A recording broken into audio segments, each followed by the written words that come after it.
कंचन के बेटे ऋषि की शादी कहीं नहीं हो रही थी। एक तो ऋषि मोटा, ऊपर से कमाई भी कोई खास नहीं। लेकिन कंचन को तो शौक था मॉडर्न बहू लाने का, और उसे एक दिन ऐसी लड़की मिल भी जाती है। हमें तो आपका ऋषि बहुत पसंद है, लेकिन मैं आपको साफ साफ बता देती हूँ, मेरी बेटी के शौक थोड़े से अलग है बहन जी। अरे बहन, हमें सब पसंद है। आपकी प्रियंका जैसी लड़की की तलाश मुझे कब से थी। जींस पहनकर अंग्रेजी में गिटर पिटर बोला करे।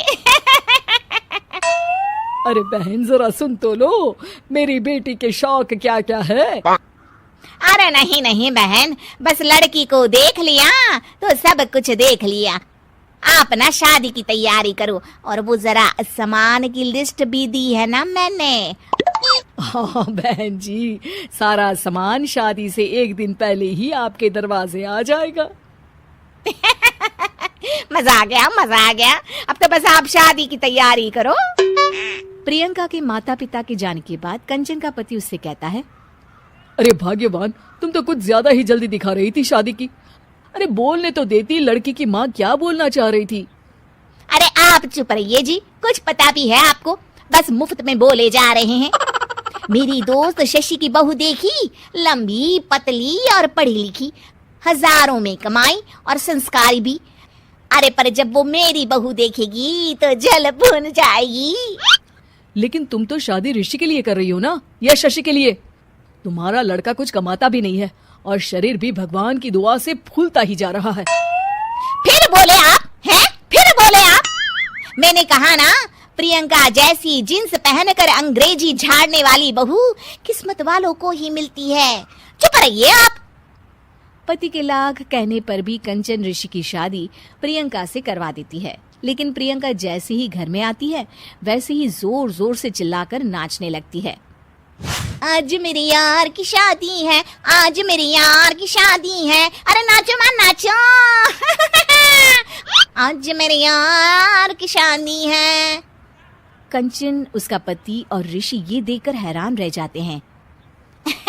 लग रहा है बहू को शादी की बड़ी खुशी है। हाँ हाँ, बहू क्यों नहीं, हम भी नाचेंगे। अरे नाचो नाचो जी, मुंह क्या देख रहे हो, चलो चलो नाचो, बहू कह रही है। कंचन ये कहकर प्रियंका के साथ नाचने लगती है। ऋषि और उसके पिता वहां से चले जाते हैं। अगले दिन कंचन अपनी सहेलियों को प्रियंका से मिलवाने के लिए घर बुलाती है, जहां शशि भी आती है। अरे शशि, कैसी हो? मैं ना तुम्हें प्रियंका से मिलवाती हूँ।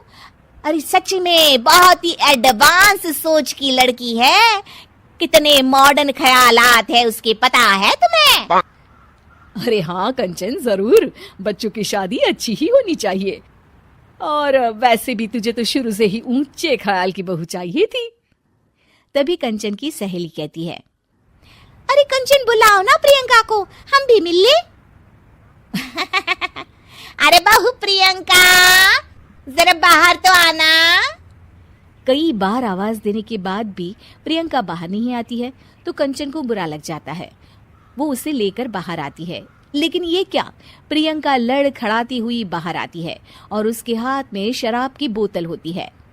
हालांकि शराब पीना स्वास्थ्य के लिए हानिकारक होता है और ये हमारी किडनी के लिए बहुत ही खतरनाक है, लेकिन कंचन की बहू प्रियंका पूरे नशे में होती है। अरे इतने सारे लोग। ये कहकर वो शशि के पास जाती है। आंटी जी, पत्ते खेलेंगी, पत्ते। अरे दूर हो, दूर हो, तुम्हारे मुंह से तो शराब की बदबू आ रही है। अरे कंचन, माना तुम्हें मॉडर्न बहू चाहिए, लेकिन आधुनिकता का मतलब ये तो नहीं ना। बुरा न मानना कंचन, तुम्हें पता था कि तुम्हारे बेटे की कमाई और शरीर दोनों ही ठीक नहीं है, तो तुम्हें उसी हिसाब की लड़की से शादी करवानी चाहिए थी। ऐसा कहकर सभी औरतें वहां से चली जाती है। तभी प्रियंका की माँ कंचन के घर आती है। अरे बहन जी, बड़ी चालाक निकली आप तो, बिना बताए अपनी पियक्कड़ बेटी मेरे लायक बेटे के गले में बांध दी।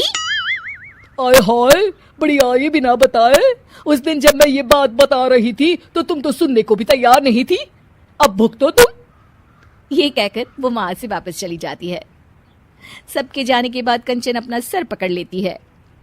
हाय रे, आधुनिकता की अंधी दौड़ में मैं अपनी संस्कृति ही भूल बैठी थी। अब तो राम ही बचाए मुझे।